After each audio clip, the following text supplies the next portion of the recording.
Bonjour à toutes les personnes qui sont connectées. Soyez les bienvenus. Nous allons démarrer d'ici quelques minutes à 11 heures pile. Ça nous laisse le temps de faire quelques petits ajustements techniques, de vérifier que tout fonctionne, que vous avez bien un son de qualité, que vous voyez à l'écran le support de présentation.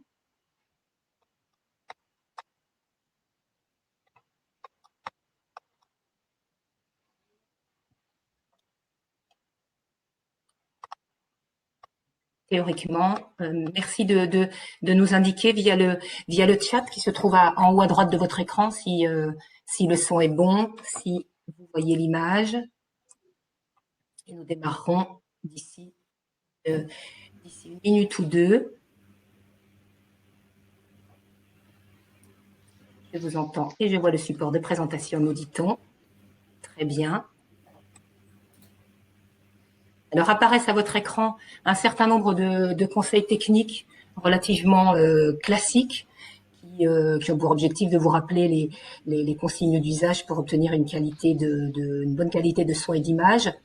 Dans la mesure du possible, privilégiez une connexion filaire plutôt que le Wi-Fi. Si vous pouvez, utiliser un casque ou des enceintes. Et si au cours de la présentation, vous rencontrez des problèmes techniques, vous entendez mal, vous ne voyez pas bien les écrans, manifestez-vous dans le chat. Aurélie Sabatier de Via Compétences est là présente et pourra vous guider. Vous recevrez à la fin de la présentation un lien vous permettant un lien par mail vous permettant de charger le support de présentation, donc le diaporama que nous allons vous présenter. Et d'ici quelques jours, vous recevrez un mail vous permettant d'accéder directement sur le site de Via Compétences au replay. Voilà, et très certainement à une foire aux questions. N'hésitez pas tout au long de la présentation à poser toutes vos questions via le chat.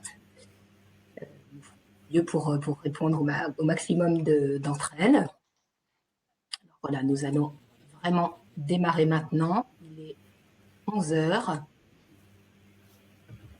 Bonjour à toutes et à tous. Merci de nous rejoindre pour ce nouveau webinaire organisé par Via Compétences. Il est le 3e d'un cycle consacré à la thématique de la lutte contre le décrochage scolaire. Alors, les 2 précédents ont eu lieu fin 2020. Ils nous ont permis de présenter le cadre, les enjeux de la lutte contre le décrochage scolaire et de la mise en œuvre de l'obligation de formation pour les 16-18 ans. Et ils ont permis également de présenter les différents acteurs, tant institutionnels que de terrain, concernés par cette thématique. Vous pouvez les retrouver en replay sur le site de Via Compétences, accompagnés pour chacun d'une foire aux questions. Donc, Boris François, dans le chat, vous mettra le lien vers ces deux replays. Aujourd'hui, nous vous proposons une approche plus concrète, plus pratique, grâce à la présence de nos 3 intervenantes qui représentent les réseaux de l'éducation nationale via les CIO, le réseau des missions locales et le réseau de Pôle emploi. Je vais les laisser se présenter. Et pour ma part, je suis Christine Fleury, chargée de mission à Via Compétences. Oui, bonjour, je vais commencer. Bonjour à tous, je suis ravie de participer à ce webinaire. Je suis Yolande Nodin, je suis psychologue de l'éducation nationale. Alors avant 2017, on s'appelait le conseiller d'orientation psychologue. Je travaille sur le CIO de Clermont-Ferrand et j'interviens notamment dans un lycée de quartier prioritaire. Bonjour à tous, je m'appelle Marie Berthaud, je suis conseillère à la mission locale d'Aix-les-Bains et référente également de l'obligation de formation depuis septembre 2020 à la mission locale d'Aix-les-Bains. Bonjour à tous, donc je suis Florine Laubier, responsable d'équipe au sein d'une agence Pôle emploi à Lyon et j'ai en charge une équipe de conseillers dédiée à la relation entreprise et également dédiée à l'accompagnement intensif des jeunes qui nous intéressera particulièrement aujourd'hui. Merci, mesdames. Alors, nous vous proposons pendant toute l'heure que nous allons passer ensemble, nous allons travailler en 3 temps. Dans une première partie, vous seront présentées les spécificités de chacun de ces 3 réseaux en ce qui concerne l'accueil du public jeune. Puis, nous vous présenterons un outil en ligne sur le site de Via Compétences, le répertoire de mesures pour l'accompagnement de jeunes déscolarisés, qui est un répertoire qui comporte un certain nombre de mesures justement prévues pour faciliter pour les professionnels l'accompagnement de ce type de public. Dans un troisième temps, nos intervenantes présenteront quelques-unes des mesures issues du répertoire et le feront de manière la plus très vivante grâce à des études de cas issues de situations réelles. Et puis, nous prendrons ensuite le temps de répondre aux questions que vous n'aurez pas manqué de poser dans le chat. Donc, n'hésitez pas à poser vos questions tout au long de la présentation. En plus de nos intervenantes, sont présentes avec vous dans le chat des représentantes de ces 3 réseaux qui ont accepté d'être présentes avec nous pour justement répondre à un maximum de questions. Et si malgré tout ça ne suffisait pas, nous avons prévu de rédiger une foire aux questions qui sera mise en ligne avec le replay du webinaire. Alors, avant de laisser la parole aux intervenantes, simplement pour refixer le cadre, vraiment le périmètre de notre intervention de ce matin, nous parlerons spécifiquement ce matin des jeunes que l'on appelle de l'acronyme anglais les NEETs, c'est-à-dire les jeunes de 16 à 25 ans qui ne sont ni scolarisés, ni en formation, ni en emploi, et parmi eux, plus particulièrement, les jeunes dits décrocheurs scolaires et les jeunes soumis à l'obligation de formation. Donc, je vous renvoie au replay des 2 précédents webinaires pour des informations très approfondies sur ces deux publics. Nous ne parlerons pas de l'important travail qui est réalisé au sein des établissements, travail de prévention, de remédiation dans les établissements scolaires, dans l'objectif de limiter au maximum les sorties, les abandons précoces de scolarité. Nous nous situons ce matin à l'étape d'après, c'est-à-dire lorsqu'un jeune, malgré tout ce qui a pu être mis en œuvre au sein de son établissement, a quitté la formation, a abandonné et n'est pas encore dans une solution autre. Alors, ce type de jeune peut se manifester spontanément auprès d'un CIO, d'une mission locale, de Pôle emploi, mais ils peuvent également être sollicités par l'une de ces structures parce qu'ils auront été repérés comme faisant partie d'un public à accompagner. Donc, 3 réseaux complémentaires qui proposent des offres de services complémentaires.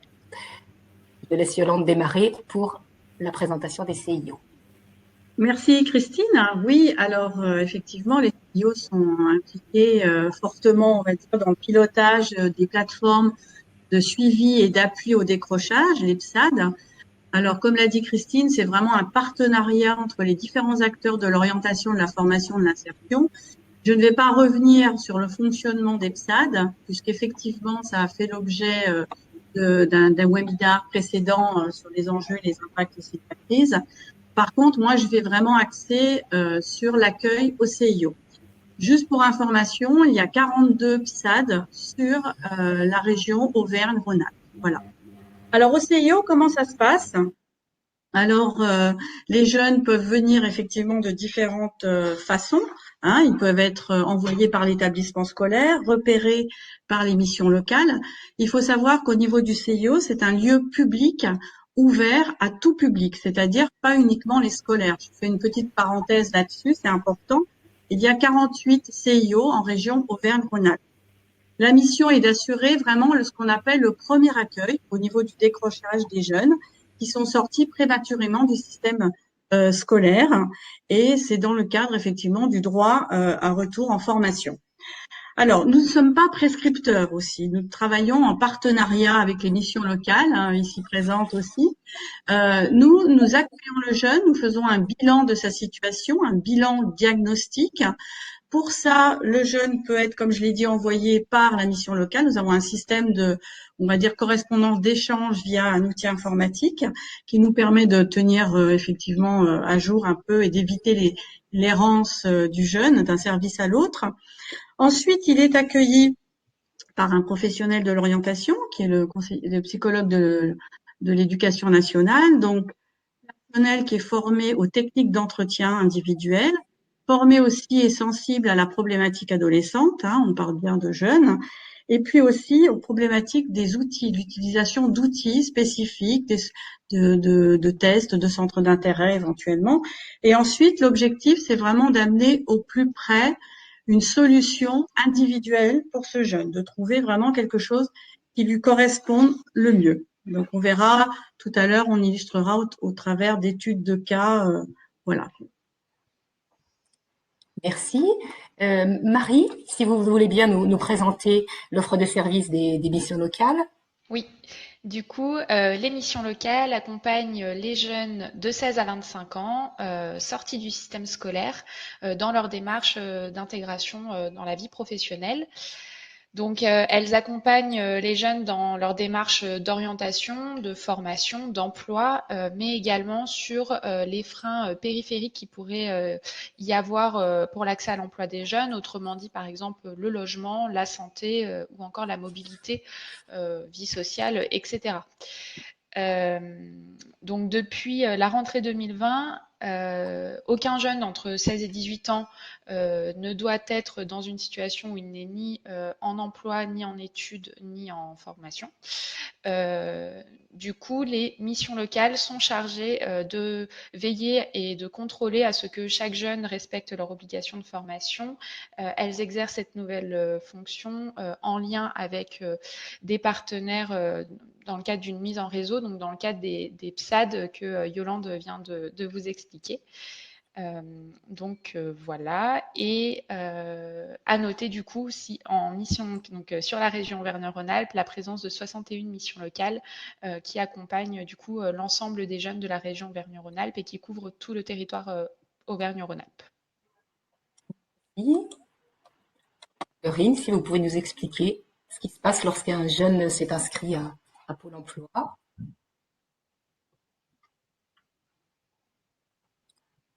Laurine, qui doit avoir un problème de son visiblement. Vous m'entendez? Oui. C'est mieux. Merci. Alors oui, donc ce qu'il faut savoir pour Pôle emploi, donc c'est que nous comptons aujourd'hui en région Auvergne-Rhône-Alpes environ 677 000 demandeurs d'emploi, dont un peu plus de 83 000 jeunes de moins de 25 ans, parmi lesquels 9% ont un niveau bac et infra-bac. Il faut savoir aussi que Pôle emploi est engagé depuis l'été dernier dans le déploiement du plan Un jeune, une solution, qui vise à faciliter l'entrée dans la vie professionnelle des jeunes, particulièrement touchés par les conséquences de la crise sanitaire. Les moyens mis à disposition dans le cadre de ce plan doivent notamment nous permettre d'orienter et de former environ 200 000 d'entre eux vers des secteurs porteurs.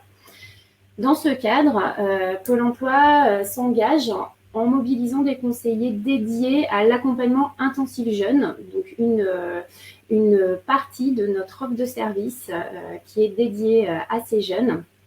Ce qu'il faut savoir, c'est que cet accompagnement donc, est de 6 mois maximum. Il est cofinancé par le Fonds social européen et il a pour objectif de proposer aux jeunes un suivi renforcé et un appui continu dans ces démarches. Son conseiller est dédié exclusivement à cet accompagnement à temps plein et il n'a en charge qu'un groupe restreint de jeunes qu'il doit suivre afin de leur permettre d'assurer des contacts réguliers, que ce soit en présentiel, en distanciel ou lors de visites en entreprise, par exemple. Ce qu'il faut savoir également, c'est que chaque jeune inscrit à Pôle emploi, quel que soit son accompagnement, pourra bénéficier de l'ensemble de notre offre de services, c'est-à-dire des ateliers, des entretiens réguliers, des prestations, des financements de formation éventuellement, ou encore une orientation, quand cela est nécessaire, vers nos partenaires, comme par exemple la mission locale qui est présente aujourd'hui avec nous. Donc, une offre de service très complémentaire également à ce niveau-là. Pour les jeunes qui ne sont pas encore inscrits à Pôle emploi, ils peuvent aussi d'ores et déjà consulter un site, notre site Emploi Store, que vous voyez donc affiché à l'écran, qui leur permet déjà avant tout d'être guidés dans leur projet professionnel en fonction de l'étape dans laquelle ils peuvent être au moment où ils se connectent, avant même déjà de faire la démarche de s'inscrire à Pôle emploi. Merci mesdames pour ces premières informations très, très importantes. Passons maintenant au répertoire de mesures pour l'accompagnement de jeunes déscolarisés.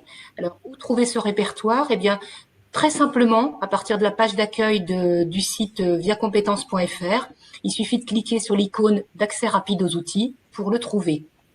C'est un outil qui a été réalisé et qui est régulièrement mis à jour par un groupe de travail multipartenarial composé de représentants des réseaux des missions locales, de Pôle emploi, de la région, de l'éducation nationale, de la directe DRITS. avec pour objectif d'outiller les professionnels, qu'ils soient spécialistes ou non spécialistes de l'accompagnement de ce public. Alors c'est un outil très simple d'utilisation grâce à 3 grandes entrées qui correspondent aux 3 grands types de besoins que peuvent exprimer des jeunes qui se manifestent dans une structure. Être aidé à la construction d'un projet, suivre une formation ou bien encore s'orienter vers un emploi et être accompagné dans ce sens.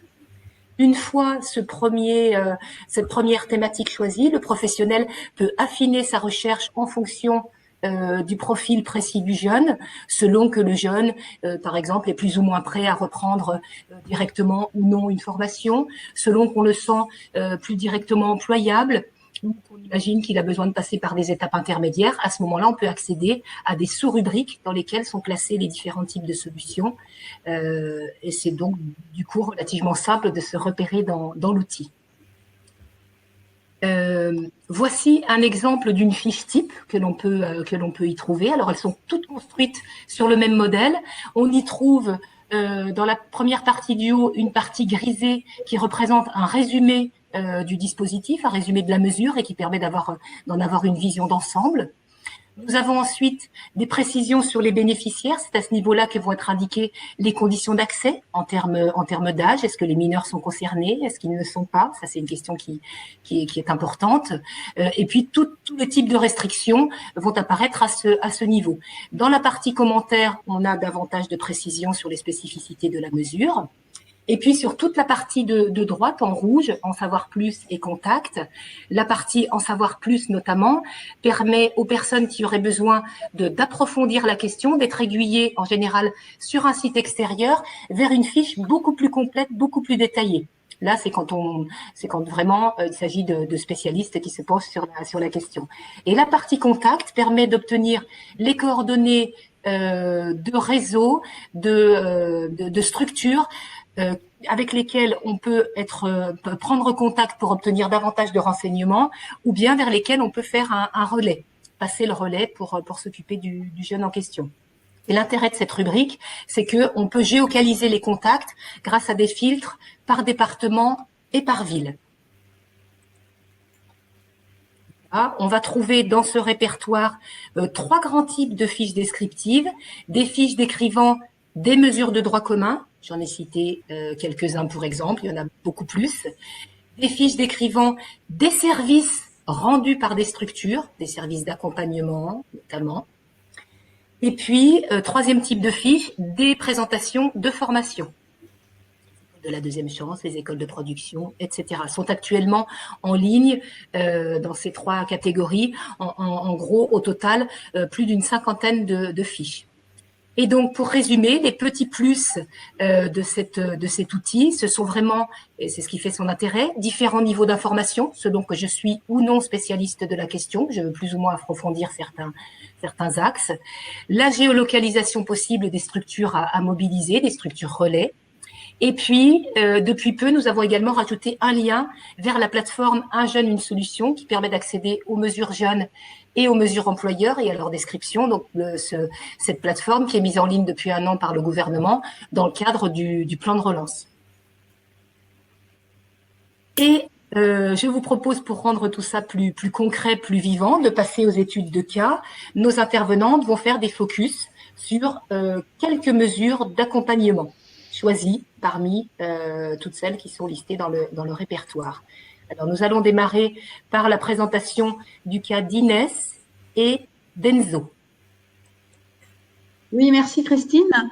Alors, avant de démarrer sur l'étude de cas, peut-être resensibiliser un petit peu sur les dispositifs de remobilisation qui sont gérés par la mission de lutte contre le décrochage scolaire, MLDS. Je vais vous présenter un exemple qui est sur l'Académie clermontoise. Alors, c'est vrai que les dispositifs peuvent avoir des noms différents suivant nos 3 académies. Par contre, l'objectif est toujours le même. Effectivement, c'est aider le jeune à construire son projet et à préparer au mieux son insertion professionnelle, éventuellement à reprendre, à poursuivre sa scolarité. Donc, l'objectif étant posé. Après, effectivement, à qui il s'adresse? Eh ben, un jeune, comme l'a dit Christine tout à l'heure, plus de 16 ans, qui est vraiment en rupture scolaire et qui n'est sans solution. Alors, ce jeune peut rentrer sur cette plateforme. Je vais vous expliquer un peu comment ça fonctionne. Ce jeune peut rentrer à tout moment dans l'année, c'est-à-dire qu'il n'y a pas, on n'est pas calé sur une année scolaire septembre à septembre. Il peut rentrer en cours d'année et il garde son statut scolaire. Deux types d'accompagnement peuvent être proposés. Une fois, en général, ces accompagnements sont discutés en commission multipartenariale. On peut lui proposer un accompagnement individuel, un profil de jeune qui ne souhaite pas retourner en formation initiale, qui veut faire plutôt de l'alternance et qui a un besoin de réfléchir sur son projet, de le valider. Un accompagnement plus collectif pour un jeune qui éventuellement se poserait la question pourquoi pas un retour dans le scolaire, faire une formation professionnelle ou par le voie de l'alternance et qui aurait besoin de renforcer ses acquis scolaires en matière et qui n'a pas de projet, donc a besoin aussi de travailler sur un projet. Alors, passons peut-être pour illustrer justement au cas. Je vous ai préparé deux cas, donc alors on va commencer.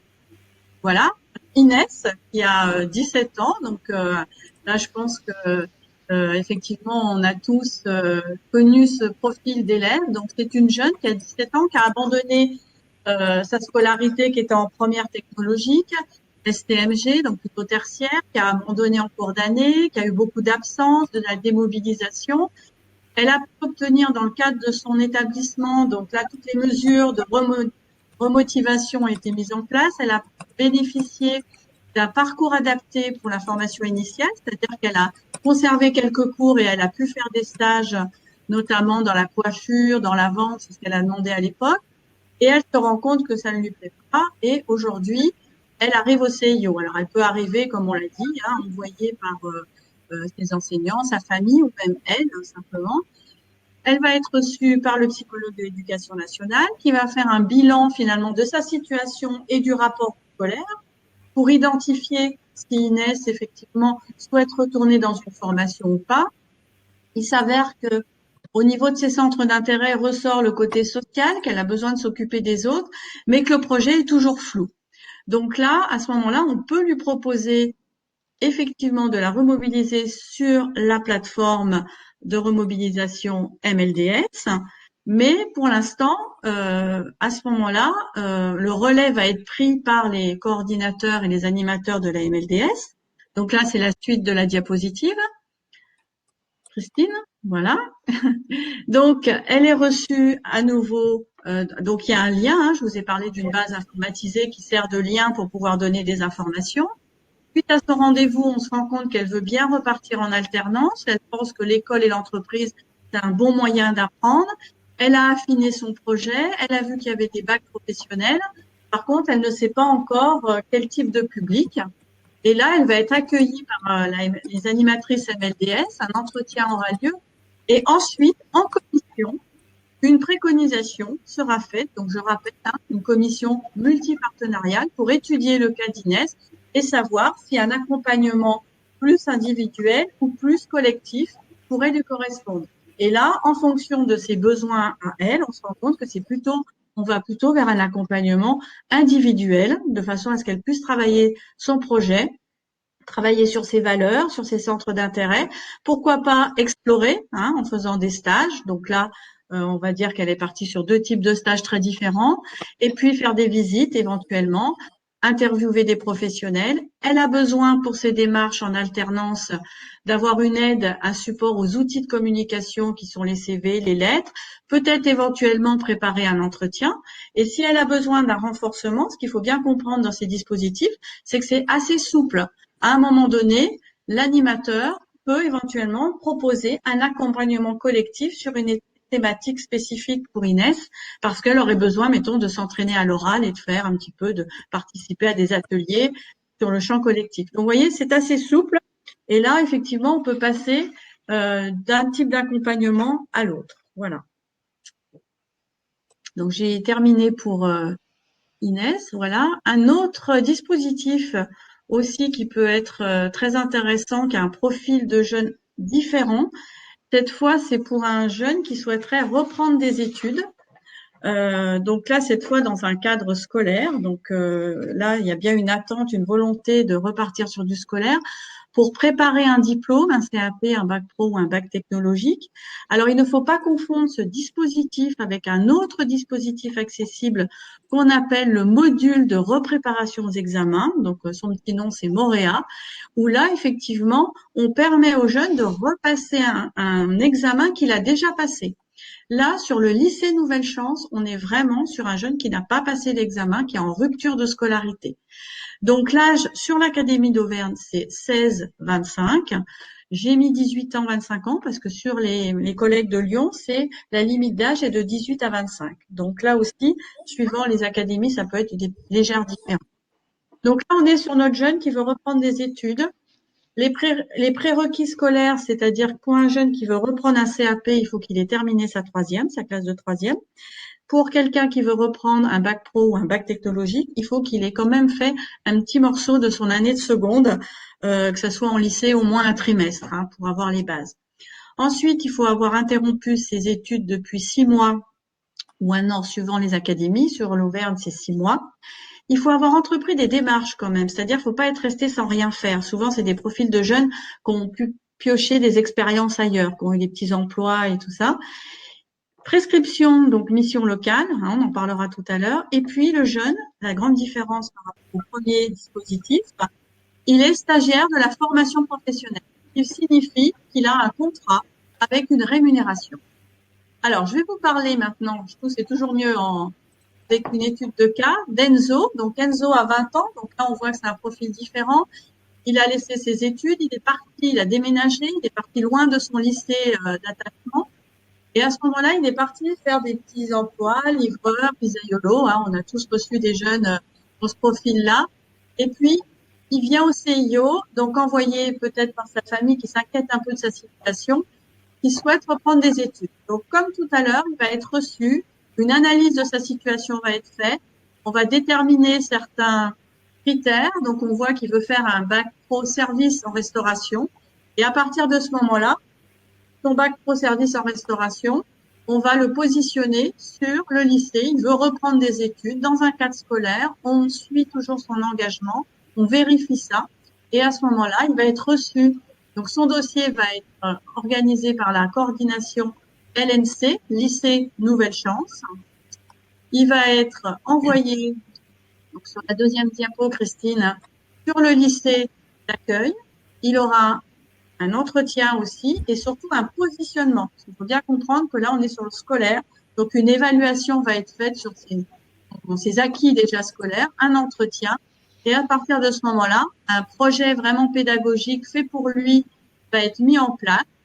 Il va avoir une signature de contrat, comme j'ai dit tout à l'heure, des horaires aménagés, il pourra faire des stages. Il faut savoir qu'il sera tenu à 30 heures de présence hein, dans le nouvel établissement et un référent sera là pour le suivre. Donc, à chaque fois, on voit bien, effectivement, on essaye de trouver la solution la plus individuelle par rapport aux problématiques des jeunes. Très bien, merci beaucoup Yolande. Nous allons passer maintenant à la présentation des situations de Chloé et Lucas. C'est ça. Merci Christine. Donc, je vais vous présenter deux dispositifs qui sont disponibles du coup dans le répertoire que Christine vous a présenté précédemment. Donc, on va commencer par la garantie jeune. La garantie jeune, c'est un dispositif qui doit permettre aux jeunes un accès à l'autonomie et à une insertion durable dans l'emploi ou la formation. C'est la modalité la plus intensive du parcours, qui est contractualisée avec les jeunes en mission locale, à savoir le PACEA, qui est le parcours d'accompagnement contractualisé vers l'emploi et l'autonomie. Donc c'est une phase d'accompagnement intensive qui est ouvert du coup aux jeunes qui ont entre 16 et 25 ans et qui sont ni scolarisés, ni en emploi, ni en formation, et qui ne disposent pas du coup de soutien familial ni de ressources financières suffisantes. Voilà, les caractéristiques du coup fondatrices de la garantie jeune sont l'accompagnement intensif via la dimension collective et une priorité aux mises en situation professionnelle avec le principe de l'emploi d'abord. La durée de l'accompagnement de la garantie jeune est généralement de 12 mois. Et la garantie jeune ouvre droit à une allocation mensuelle de 497,50 € actuellement, qui est en fait à hauteur du RSA. Donc voilà. De même que Yolande, je vais prendre une situation pour que ce soit un petit peu plus parlant. Donc, j'ai pris la situation de Chloé qui a 20 ans. Chloé, elle a un CAP cuisine, mais elle ne souhaite pas continuer dans ce secteur. Son projet est pas réellement défini, il est plutôt à construire. Et c'est une jeune qui est plus en contact avec sa famille, donc qui a quand même besoin d'avoir une autonomie financière pour pouvoir payer son quotidien. Donc après son inscription en mission locale et après avoir fait un premier diagnostic avec son conseiller mission locale, Chloé, avec le conseiller, ils vont constituer un dossier pour intégrer la garantie jeune, pour vérifier qu'elle répond aux critères d'éligibilité. La commission va statuer sur l'entrée de Chloé ou non. Dans ce cas-là, Chloé rentrera sur le dispositif de la garantie jeune et elle va donc intégrer le dispositif où elle va contractualiser un parcours intensif de 1 an avec la mission locale où il y aura 4 semaines de collectif en début de parcours. Donc pendant cette année d'accompagnement intensif, Chloé, elle va pouvoir multiplier les expériences professionnelles. On rappelle que Chloé, elle cherche un projet, donc pouvoir faire du coup des PMSMP, donc qui vous sera expliqué juste après par ma collègue de Pôle emploi, donc des périodes de mise en situation professionnelle. Elle va pouvoir visiter des entreprises pour aller se rendre compte de la réalité aussi de terrain dans les entreprises, rencontrer des professionnels pour avoir des retours d'expérience, mais aussi travailler aussi sur la technique, on va dire, de recherche d'emploi, comment elle se présente face à un employeur. Donc voilà, ça va vraiment être un accompagnement complet qui va être proposé à Chloé. Et du coup, l'objectif de Chloé est de construire son projet professionnel et donc à la fin de pouvoir sortir avec une formation ou un emploi. Et dans le cas de Chloé, sa garantie jeune, le parcours garantie jeune va lui permettre de se découvrir sur les métiers de la vente. Et elle va donc intégrer un centre de formation près de chez elle, où elle va pouvoir passer du coup un titre professionnel vendeur et conseiller en magasin, en alternance dans un magasin, pour pouvoir du coup aussi avoir une rémunération par la suite, étant donné que Chloé a besoin d'avoir cette autonomie financière après aussi la garantie jeune. Donc voilà pour la garantie jeune. Je vais du coup maintenant vous présenter la promo 16-18. Donc la promo 16-18, c'est un dispositif de remobilisation qui est destiné aux jeunes de 16 à 18 ans, en réalité de 16 et 17 ans, parce que c'est maximum 17 ans pour entrer sur le dispositif, qui ne sont du coup ni en lycée, ni en formation, ni en emploi, et qui ont besoin de travailler sur aussi les compétences de base. Donc c'est un dispositif qui a été mis en place par l'AFPA en réponse à la mise en œuvre de l'obligation de formation depuis septembre 2020. Donc, la promo 16-18, c'est un dispositif qui est mobilisable dans le cadre de l'accompagnement mission locale, donc le PACEA, dont je vous ai parlé juste avant. Et le prescripteur de la promo 16-18 sont les missions locales. D'où le lien avec les CIO, par exemple, que Yolande vous parlait tout à l'heure, pour quand ils repèrent un jeune qui pourrait intégrer la promo 16-18, de l'orienter vers la mission locale pour qu'il puisse être prescrit. Donc la promo 16-18, elle se constitue pour expliquer comment ça se passe, de 13 semaines au sein d'un centre de formation AFPA où le jeune va pouvoir, dans le cadre d'un groupe collectif, découvrir des métiers, trouver celui qui lui correspond, travailler aussi sur la confiance en soi et en sa capacité, notamment pour les très jeunes de 16 et 17 ans, pardon. Le but de la promo 16-18, c'est peu de temps en classe et beaucoup de temps en extérieur avec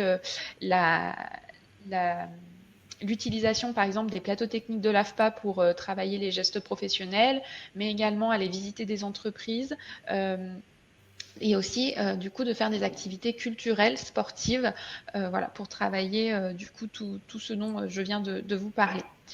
À l'issue de ce parcours donc de 13 semaines, le but du parcours est un engagement, et que le jeune puisse s'engager sur un dispositif pouvant répondre à ces démarches d'insertion socio-professionnelle.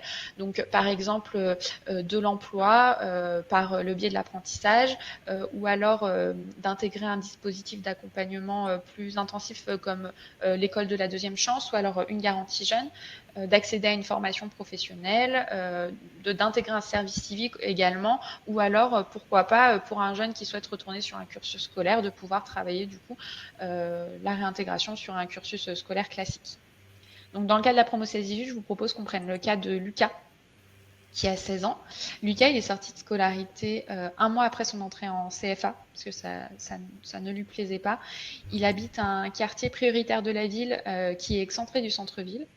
Et du coup, les freins principaux de Lucas sont le fait qu'il n'a pas de mobilité, ou difficilement, et le refus pour lui catégorique à ce moment-là de retourner en formation. Donc, Lucas, dans le cadre de l'obligation de formation, il va venir s'inscrire à la mission locale.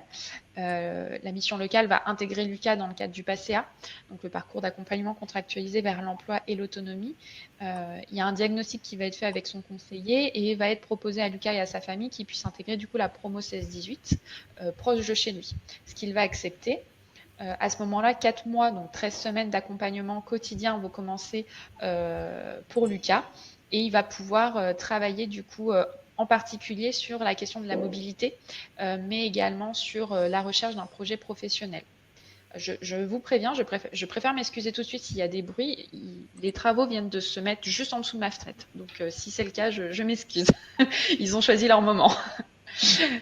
Du coup, Lucas... Ok, super. Décidément, aujourd'hui, moi, les travaux. Lucas, il trouve une formation du coup professionnelle qui...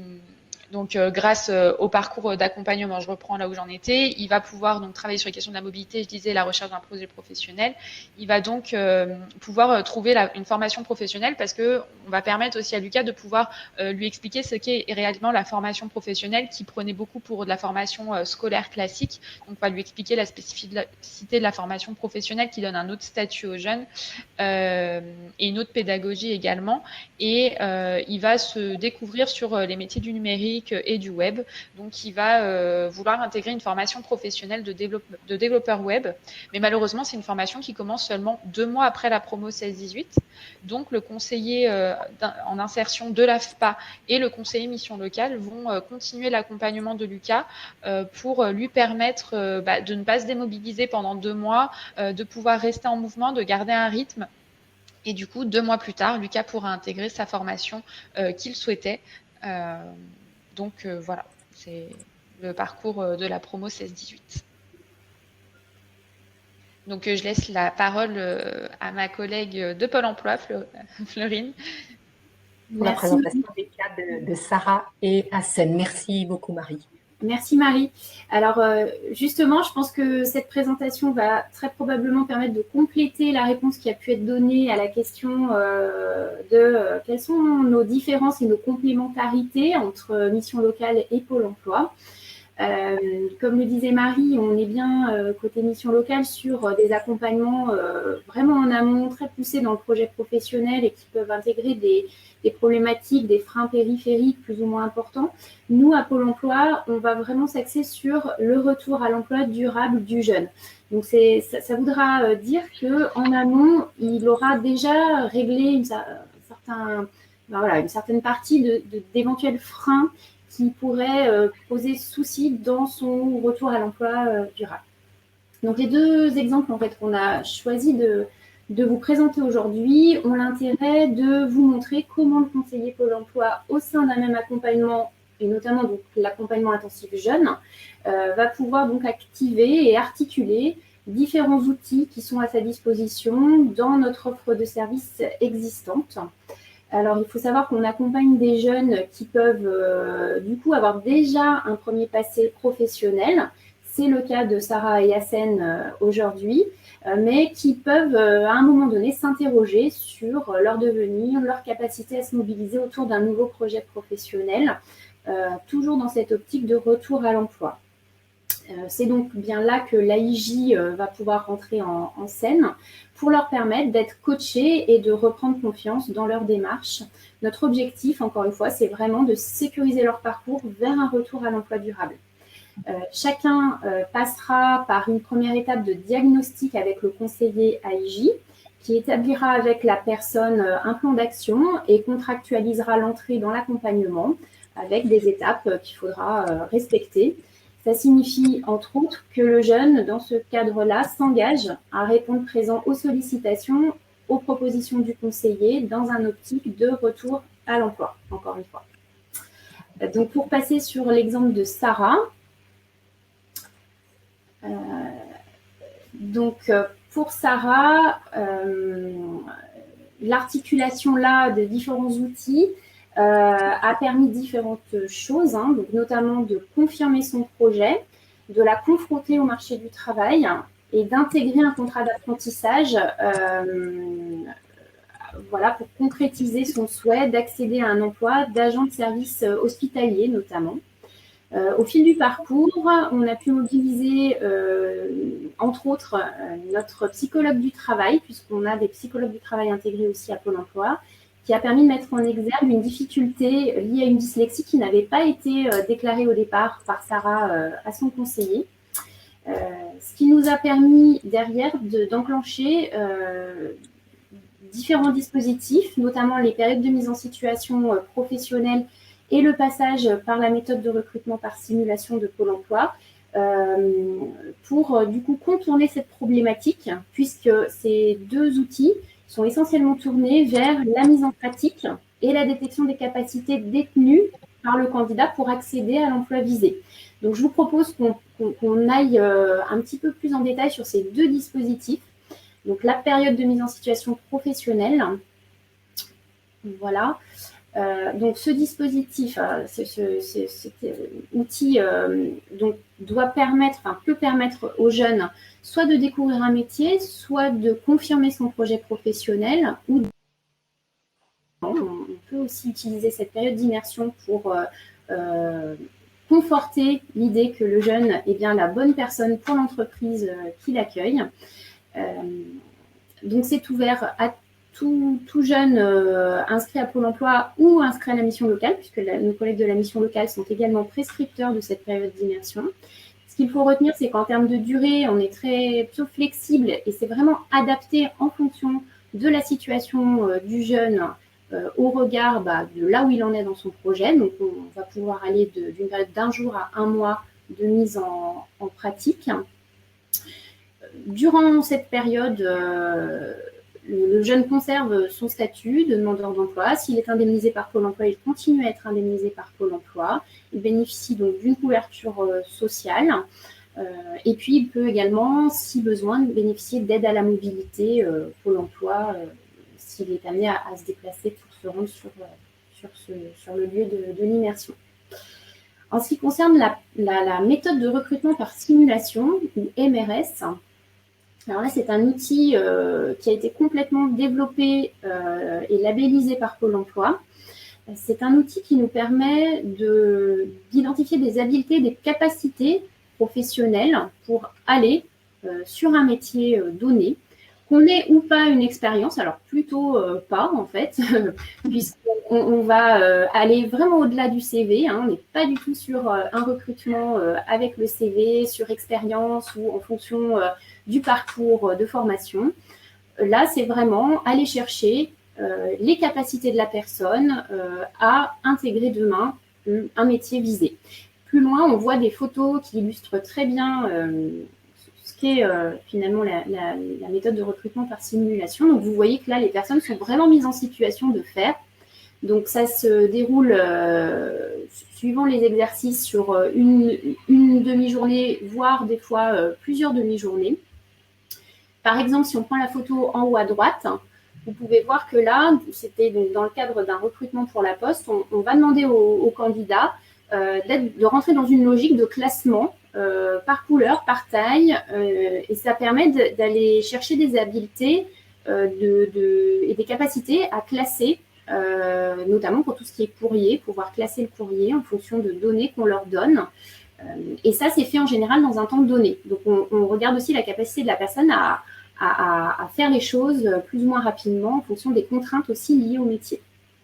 C'est une méthode qui a vraiment fait ses preuves et qui nous permet de placer beaucoup de demandeurs d'emploi chaque année auprès d'entreprises qui s'engagent sur cette méthode innovante et qui est, il faut le rappeler, du coup non discriminante puisque on n'a pas du tout de critères d'âge, de sexe, d'expérience, de formation. Voilà. La personne vient vraiment telle qu'elle est. Voilà pour ces deux outils. On peut revenir sur le deuxième cas du coup, qui est le cas d'Assen. Voilà, là, Assen, lui, pour lui, en fait, l'accompagnement intensif jeune a permis de travailler sur les savoir-être professionnels et la valorisation de sa candidature au travers d'une prestation spécifique appelée Atout Jeune, qui est animée par les conseillers AIJ eux-mêmes, qui permet voilà, de faire un travail, on va dire, préalable à la présentation du jeune en entreprise. Et dans le cas d'Assen, ça s'est fait en vue d'intégrer une formation préalable à une entrée en contrat de professionnalisation. Donc là, je vous propose qu'on présente un petit peu plus en détail ce qu'est la préparation opérationnelle à l'emploi, qui est un dispositif de financement de formation Pôle emploi qui vise à adapter des compétences à un poste visé.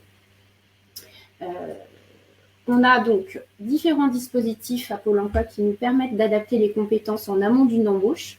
C'est aussi une des solutions que l'on met en œuvre régulièrement, accompagnées notamment dans le cadre de l'AIJ. Alors, la grosse différence, c'est que pour la préparation opérationnelle à l'emploi, on va être sur une adaptation au poste avec intervention le plus souvent d'un organisme de formation externe à l'entreprise, puisque ça va nécessiter une formation un petit peu plus poussée, avec éventuellement une qualification à l'issue. Donc là, ça nécessite effectivement l'intervention d'un organisme externe. L'engagement de l'entreprise, quand elle mobilise ce dispositif pour un jeune, entre autres, c'est d'embaucher la personne en CDI à l'issue de cette formation qui pourra durer jusqu'à 400 heures. Pour l'action de formation préalable au recrutement, AFPR, qui est aussi un dispositif Pôle emploi, c'est un outil qui va nous permettre de financer de la formation, là pour le coup interne à l'entreprise, avec désignation d'un tuteur interne, ou externe également, mais du coup on mobilise plutôt pour de la formation interne. Là on est plus sur l'accompagnement du candidat sur des gestes vraiment particuliers ou des outils particuliers inhérents à l'entreprise et au métier. Et les entreprises utilisent aussi bien cet outil-là en amont d'une embauche pour adapter vraiment le candidat aux spécificités du métier dans l'entreprise. Donc, sur ces deux périodes de formation, donc qui durent qui peuvent durer toutes les deux jusqu'à 400 heures, avec un engagement d'embauche à l'issue, la personne, le demandeur d'emploi, donc qui est sur ce parcours, va bénéficier d'une rémunération de Pôle emploi, pourra bénéficier également d'aide à la mobilité si le lieu d'exercice est éloigné de son domicile. Il sera stagiaire de la formation professionnelle sur cette période. Et encore une fois, l'idée là, c'est bien le retour à l'emploi direct, puisqu'il y a un engagement fort de l'entreprise de recruter à l'issue de cette période de formation. Merci beaucoup Fleurine, merci à toutes les trois pour ces présentations vraiment très, très vivantes et très parlantes. Je vous propose maintenant que l'on se tourne vers les questions qui ont été posées dans le chat. Merci aux personnes qui étaient venues spécialement dans le chat pour répondre spécifiquement aux questions. Je vois que beaucoup ont obtenu déjà réponse. Vous allez regarder celles qui restent encore en attente. Par exemple, je vois une question peut-être pour Fleurine. Quelles sont les conditions pour qu'un jeune ait droit à un financement de formation par les fonds européens?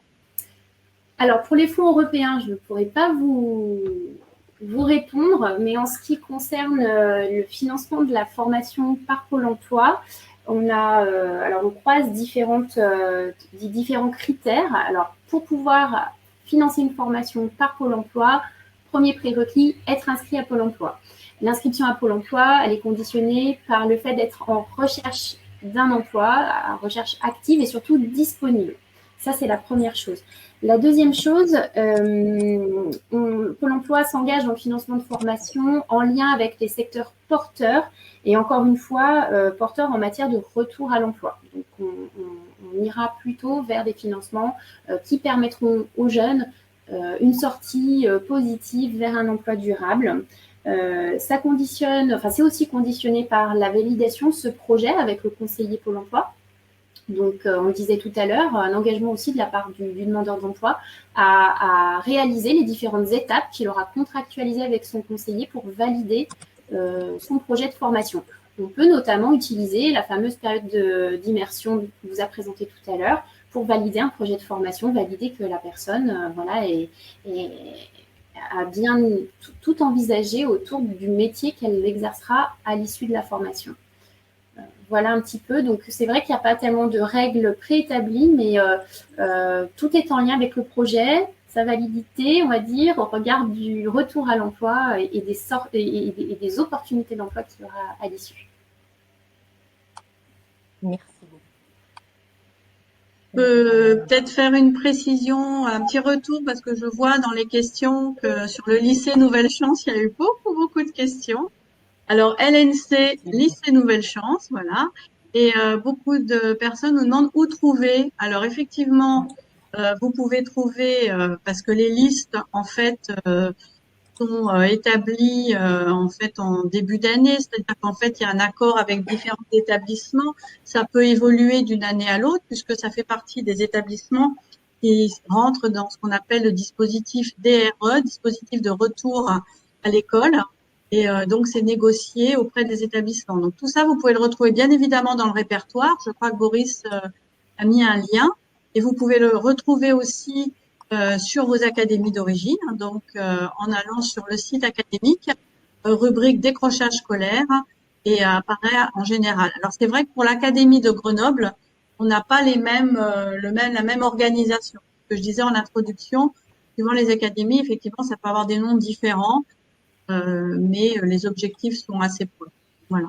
Donc n'hésitez pas à regarder les sites académiques. Voilà. Merci. Quant à moi, je vais prendre la parole du coup sur une question qui a été posée plusieurs fois, notamment pour les missions locales. Les jeunes doivent être sortis du système scolaire depuis combien de temps? Donc là, on a parlé durant tout ce temps d'échange des jeunes décrocheurs. Concernant les jeunes décrocheurs, ils peuvent venir s'inscrire en mission locale du moment où ils ont démissionné de leur lycée, enfin de leur établissement scolaire. On va demander à l'inscription la lettre de démission pour s'assurer que le jeune n'est plus scolarisé. Voilà. Donc, pour ces jeunes-là, mais il n'y a pas de laps de temps à attendre avant que le jeune puisse venir s'inscrire en mission locale. Justement, plus il vient s'inscrire tôt, du moment qu'il a décidé d'arrêter le lycée, mieux c'est pour pas qu'il y ait de battements, qu'il y ait de moments de latence entre le temps où il décroche et le moment où il arrive en mission locale. Parce qu'il y a déjà toute la période en voie de décrochage où il y a eu des dispositifs mobilisés au sein de l'établissement. Donc voilà, on ne fait pas attendre plus longtemps. Et concernant une autre question sur les jeunes en garantie jeunes, peuvent-ils intégrer l'école de la deuxième chance? Alors non, du coup c'est deux dispositifs différents, notamment pour une raison, l'école de la deuxième chance rémunère aussi les jeunes, donc ils n'ont pas ils n'ont pas réellement la même objectif, en tout cas le même accompagnement. L'école de la deuxième chance c'est vraiment quelque chose de tous les jours et c'est pas le même engagement pour le jeune. Donc non, suivant le profil du jeune, il sera orienté plus sur l'école de la deuxième chance ou alors vers la garantie jeune. Mais du coup, c'est quelque chose souvent qui se voit avec le conseiller mission locale pour rester encore une fois le plus individuel possible envers le jeune et de répondre au mieux à sa situation.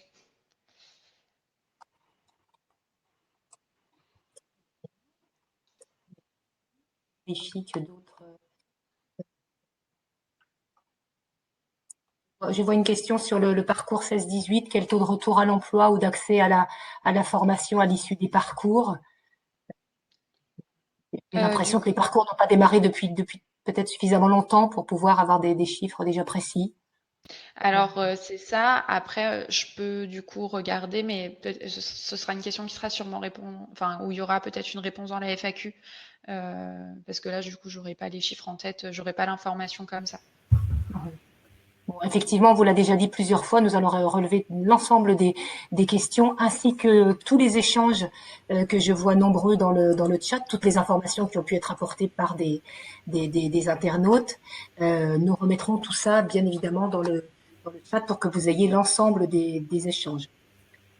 Je peux peut-être répondre, Christine, excuse-moi, je ne sais pas si ça a été répondu. Je vois, il y a une question sur la différence entre l'EDC et le LNC. Donc, comme je l'ai dit tout à l'heure, c'est l'objectif, effectivement, c'est de pouvoir lutter contre le décrochage. Mais au-delà de là, dans le cadre du LNC, le jeune passe un examen, un diplôme. Alors que l'EDC, pas forcément. Ça peut être en alternance, mais ça peut être aussi pour le remobiliser. Donc, ce n'est pas tout à fait le même objectif.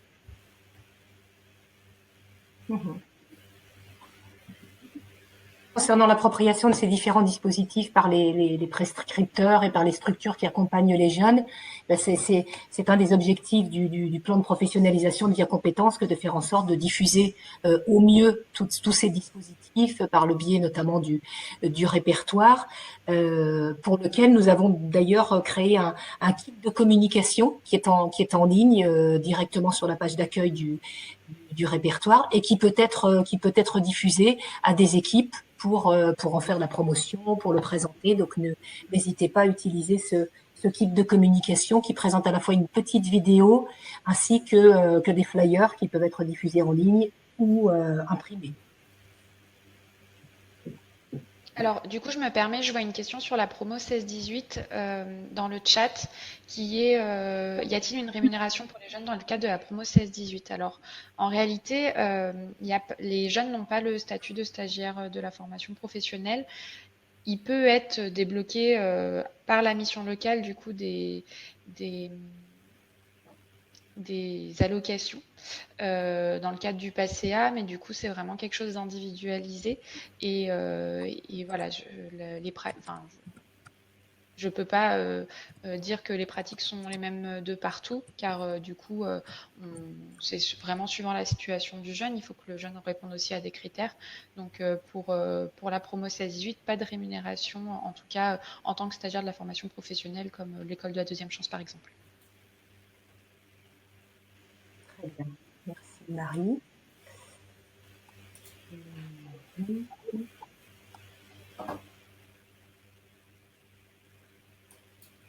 Alors, on surveille, mais... On surveille la remontée des questions. C'est vrai que beaucoup ont obtenu déjà réponse dans le chat. Pour la mission locale, les jeunes doivent être sortis du système scolaire depuis combien de temps? Du coup, j'ai répondu à cette question tout à l'heure en disant que il n'y avait pas vraiment de temps, c'était surtout qu'on vérifiait que le jeune soit bien déscolarisé par la lettre de démission. Voilà. Et après, dans le cas du décrochage scolaire, parce que après les jeunes peuvent venir en mission locale du moment qu'ils sont plus scolarisés, c'est bon. Bon, nous allons passer à la conclusion, quitte à revenir dans un petit moment à d'autres questions si d'autres apparaissent. Donc voilà, au travers de toutes les questions qui ont pu être posées et de la présentation des études de cas, nous avons vraiment pu voir que un grand nombre de dispositifs sont mobilisables. Nous avons fait des zooms uniquement sur certains. Vous retrouvez les autres dans le répertoire, mais nous avons surtout vu que ces dispositifs prennent de la valeur essentiellement parce qu'ils sont accompagnés d'une analyse fine des situations et accompagnés d'un accompagnement vraiment sur mesure du jeune avec des ajustements au coup par coup et des suivis au long cours. Il n'existe pas une réponse unique, mais une réponse vraiment adaptée au cas de chaque au profil de chaque jeune suivi. Et puis vous nous avez bien permis de visualiser la complémentarité entre vos trois réseaux et la possibilité de passage de relais, puisque vous êtes chacun spécialiste d'un pan particulier. Pour compléter ce webinaire, vous trouverez un nombre de ressources importants sur les deux sites de Via Compétences. Tout d'abord sur le site destiné au grand public, qui s'appelle depuis peu cotéformation.fr, Alors, dans ce site, une toute nouvelle rubrique vient de voir le jour et ça tombe bien puisqu'elle est complètement dédiée aux jeunes de 16 à 25 ans, ni scolarisés, ni en formation, ni en emploi. Et la particularité, ça a vraiment été réfléchi dans ce sens, le ton employé, les supports utilisés se veulent vraiment adapter à ce public particulier. Donc les jeunes vont pouvoir y consulter notamment, par exemple, des vidéos de témoignages d'autres jeunes qui ont pu bénéficier de dispositifs. Ils vont pouvoir également y trouver des bons plans pour raccrocher, des textes à lire mais très courts, très succincts. Donc n'hésitez pas à inviter le public des jeunes que vous suivez à aller regarder tous ces documents qui seront très régulièrement étoffés. Jérôme Caltran qui est dans le chat, Jérôme Caltran de Via Compétences, vous a envoyé d'ailleurs un certain nombre de liens vers des vidéos qui sont intégrées à ces pages. Et sur le site dédié aux professionnels, dans la rubrique orientation et parcours, vous trouverez un grand nombre de ressources concernant tout ce qu'il est important de savoir sur le décrochage scolaire. Et puis, actuellement, est en ligne également sur ce site un Zoom qui présente l'ensemble des politiques en faveur de la jeunesse. Donc, tout ce qui concerne la thématique de la mise en œuvre de l'obligation de formation, la mise en œuvre notamment en Auvergne-Rhône-Alpes du plan Un jeune, une solution, et un certain nombre de ressources également concernant les actions liées à la politique de la ville. Donc, n'hésitez pas, là aussi, à consulter ces ressources. Est-ce que nous avons de nouvelles questions dans le chat? Une concernant le LNC, la rémunération des jeunes. J'ai évoqué effectivement que dans le cadre du LNC, les jeunes pouvaient avoir une rémunération. Effectivement, c'est en fonction de leur statut aussi personnel. Les rémunérations sont variables, il y a l'âge et leur statut. Donc ça peut varier alors c'est vraiment entre 100 € pour un jeune moins de 18 jusqu'à 600 € suivant sa situation particulière et plus de 18. Toutes ces informations, vous les retrouvez également sur les sites de l'Académie, du rectorat. Ouais. Vous allez recevoir d'ici quelques minutes, si ce n'est déjà fait, un lien vers un questionnaire d'évaluation envoyé par la plateforme qui héberge ce webinaire, la plateforme Webikeo. Donc les questions vont porter principalement sur les aspects techniques, de son, d'image. Et un petit peu plus tard dans la journée, vous serez destinataire d'un autre questionnaire envoyé par Via Compétences qui portera lui beaucoup plus sur les contenus. Merci de prendre quelques minutes pour répondre. Vous allez recevoir d'ici quelques minutes, je pense, un lien qui vous permettra d'avoir accès au support de présentation, qui vous permettra de charger le diaporama. Et puis, d'ici quelques jours, vous serez destinataire d'un mail vous indiquant à quel endroit vous pouvez trouver la foire aux questions, le support de présentation et le replay du webinaire. N'hésitez pas à consulter tous nos webinaires en replay, le plan de professionnalisation 2021 de Via Compétences, qui est composé de sessions en classe virtuelle, en auto-formation, de formation en présentiel, de webinaires. Notre prochain webinaire, d'ailleurs, aura lieu très bientôt, le 1er juillet, il va porter sur les métiers de la propreté.